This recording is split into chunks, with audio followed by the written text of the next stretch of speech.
Iya, saya kasihan sama fans PSIS dari awal capek-capek dukung klubnya. Ternyata malah makin hancur. Rakyat 300 juta, tapi yang main orang Belanda, bukan anak bangsa Indonesia. Seharusnya PSSI malu dengan sadar. Percuma menang, percuma lolos Peldon, tapi yang main Belanda, bukan anak Indonesia. Lebih baik kalah tapi yang main anak Indonesia, daripada menang yang main orang Belanda. Di match kali ini penonton yang lihat termasuk penontonnya Semarang pasti ada curiga. Pengaturan atau sepak bola gajah.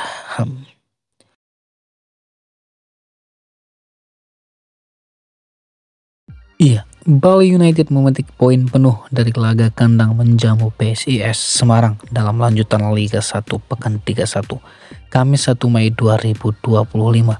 Bertanding di Stadion Kapten Iwayan Dipta Gianyar Bali, Serdadu Tridatu menang skor 4-0. Gol pertama terjadi pada menit ke-22. Boris Kopitovic bergerak ke depan melalui sayap kanan, lalu mengirim umpan silang yang ditujukan kepada Irfan Jaya yang mendekati depan gawang. Namun bola yang tengah melaju mengenai kaki jauh Ferrari sehingga masuk ke gawang sendiri. Bali United nyaris menggandakan keunggulan selang 7 menit kemudian. Kala itu Pripat Mbarga mengirimkan umpan ke Rahmat Arjuna yang berada di depan gawang. Bola yang diterimanya langsung ditembakkan mengarah ke gawang. Akan tetapi bola membentur mistar gawang. Di babak kedua memasuki menit ke-51, gol bunuh diri kembali dilakukan pemain PSIS Semarang, Rido Syuhada, yang berusaha memotong bola umpan balik dari Pripat Mbarga ke Irfan Jaya, mengalahkan bola ke gawang sendiri, dan akhirnya menjadikan gol kedua bagi Bali United. Irfan Jaya memperbesar keunggulan pada menit ke-66. Gol ini tercipta berkat kejelian dari Kadek Ariel yang mengirimkan umpan terobosan kepada Irfan dan bisa diselesaikan dengan baik. Meski unggul 3 gol, Bali United tak mengundurkan serangannya. Mereka terus berusaha menambah gol. Tekanan terus-menerus dilakukan membuahkan hasil. Pada menit kedua tambahan waktu, Nopri Setiawan yang bergerak ke depan di antara kedua bek PSIS menenduk bola umpan silang dari Rahmat yang bergerak dari sisi kiri. 4 menit berserang, Rahmat nyaris memperbesar keunggulan Bali United. Dia lepas dari kawalan, bergerak dari sisi kiri seperti sebelumnya.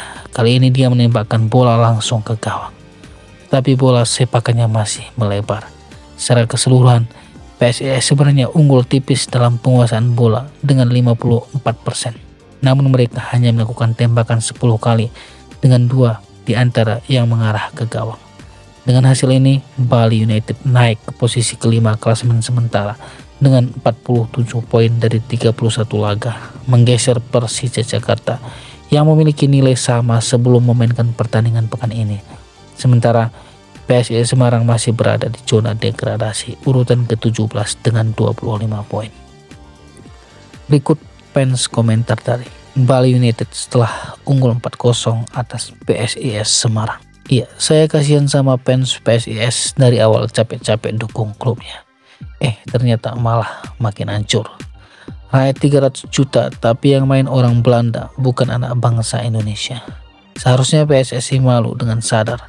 Percuma menang, percuma lolos Peldon, tapi yang main Belanda, bukan anak Indonesia. Lebih baik kalah tapi yang main anak Indonesia, daripada menang yang main orang Belanda. Di match kali ini penonton yang lihat termasuk penontonnya Semarang pasti ada curiga. Pengaturan atau sepak bola gajah.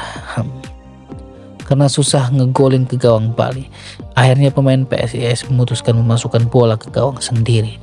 2 gol sekaligus. PB Semarang Padang mau OTW ke zona aman. Ada yang janggal, tapi apapun alasannya, 2 gol bunuh diri dari match menentukan bagi klub untuk berjuang dari degradasi. Dan isu gaji nunggak pemain perlu diusut oleh Erick Thohir.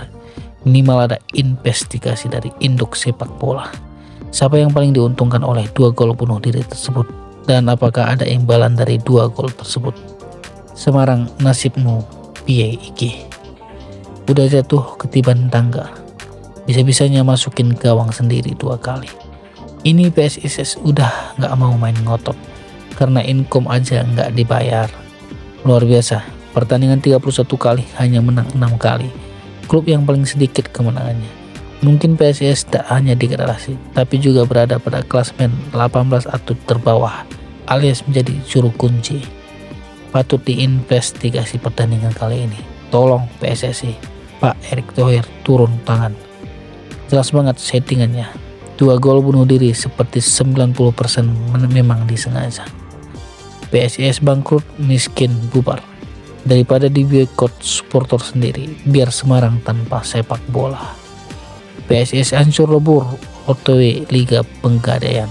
PSIS nyusul PS Sleman ke Liga 2, piling saya.